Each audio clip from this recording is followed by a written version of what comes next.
বিভিন্ন জায়গায় আমরা শুনি এই জায়গায় সমস্যা, ওই জায়গায় হলো বিএনপি।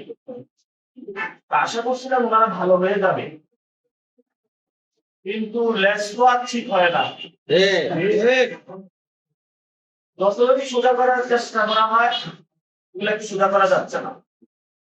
12 তারিখে বাংলাদেশের মানুষকে বলবো আপনারা ভোট দিয়ে এদের লেসটা সোজা করে দিবেন। এবং সাথে সাথে আমরা আশাবাদী 11 দলীয় জোট সরকার গঠন করবে ইনশাআল্লাহ। কেন আশাবাদী? কারণ আমরা সন্ত্রাসী কার্যক্রম করি না, আমরা চাঁদাবাজি করি না, আমরা দুর্নীতি করি না, আমরা দখলদারিত্ব চালাই না, আমরা মানুষের উপরে নারীদের উপরে নির্যাতন করি না, আমরা কারো টুইটার অ্যাকাউন্ট হ্যাক করি না, আমরা প্রোপাগান্ডার সাথে নাই। আমরা একটা সুন্দর বাংলাদেশ চাই। আমরা ইনশাআল্লাহ এটাও কমিটমেন্ট দিচ্ছি, আমাদের কেউ কেন্দ্র দখলে যাবে না, আমাদের কেউ ইলেকশন ইঞ্জিনিয়ারিং এ যাবে না। প্রশাসনের বাইরেকে বলবো আপনারা নিউট্রাল থাকবেন। নিউট্রাল থাকার পরে জনগণ যাকে ভোট দিয়ে নির্বাচিত করবে উনি ইনশাআল্লাহ বিজয়ী হয়ে রাষ্ট্র পরিচালনার দায়িত্ব গ্রহণ করবেন। এবং আমরা ঢাকা 8-এ গ্যাসের সমস্যা রয়েছে, পানির সমস্যা রয়েছে, এটা সমাধান করব। মাদক সমস্যা রয়েছে, সমাধান করব। এখানে হলে বাড়িওয়ালা ভাই আছেন, বাড়িওয়ালা ভাইরা অনেক সমস্যা রয়েছে, ঘুষ না দিলে পানি আসে না, গ্যাসের লাইন পায় না, আমরা এটা বন্ধ করব।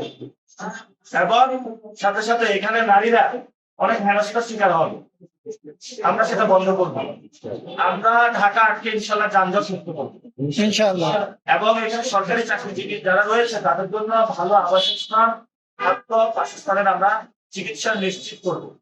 নারীদের জন্য ওয়ার্ড ভিত্তিক সব জায়গায় কমিউনিটি হেলথ সার্ভিস চালু করবো, যাতে প্রসূতি মায়েরা এবং তাদের যে মায়েদের বাচ্চা রয়েছে তারা সমাজের চিকিৎসা সুবিধা গ্রহণ করতে পারে। আমরা আলেম ওলামা যারা ইমাম কর্মী রয়েছে তাদের সর্বোচ্চ বেতনের ব্যবস্থা করব, যাতে ওনারা নিরাপদে সবাইকে নিয়ে থাকতে পারে। আর যারা দলীয় গুন্ডা সন্ত্রাস রয়েছে আপনারা আসুন, সবকিছু ছেড়ে সুন্দরবনে যেরকম ডাকাতরা অস্ত্র জমা দিয়েছে প্রশাসনের কাছে, আপনারা আপনাদের এই চাঁদাবাজি, সন্ত্রাসী, দুর্নীতি এগুলা ছেড়ে প্রশাসনের কাছে আপনারা সুপর্দ করুন নিজেদেরকে। ইনশাআল্লাহ আমরা নতুন বাংলাদেশ গঠন করব। বিএনপির অনেক ভাই নেতা কর্মী যারা আছেন নির্যাতিত নিপীড়িত, এখন আবার এই দলের কাছে নির্যাতিত নিপীড়িত হচ্ছেন, ভয় নাই, আমরা আছি। আপনি আমাদের সাথে আসুন, আমরা ইনশাআল্লাহ একসাথে ভালো রাজনীতি করব। অনেক জুলাই যোদ্ধা রয়েছে যারা হলো আমরা আপনাদেরকে কাজ করতে পারি নাই, পৌঁছতে পারি নাই বিভিন্ন ব্যস্ততার কারণে। আপনারা আসুন, ইনশাআল্লাহ আমরা ঐক্যবদ্ধভাবে কাজ করবো। মতিঝিলে বিভিন্ন জায়গায় ঢাকা 8 আসনে ময়লা বাগান রাস্তার মধ্যে ফেলে রাখা হয়েছে, আমরা এগুলো পরিষ্কার করবো এবং ঢাকা 8-কে সুন্দর একটা নগরী বানাবো, যাতে সবাই আমরা নিরাপদে চলাফেরা করতে পারি ইনশাআল্লাহ। তার কোনো কষ্ট থাকলে করতে পারি।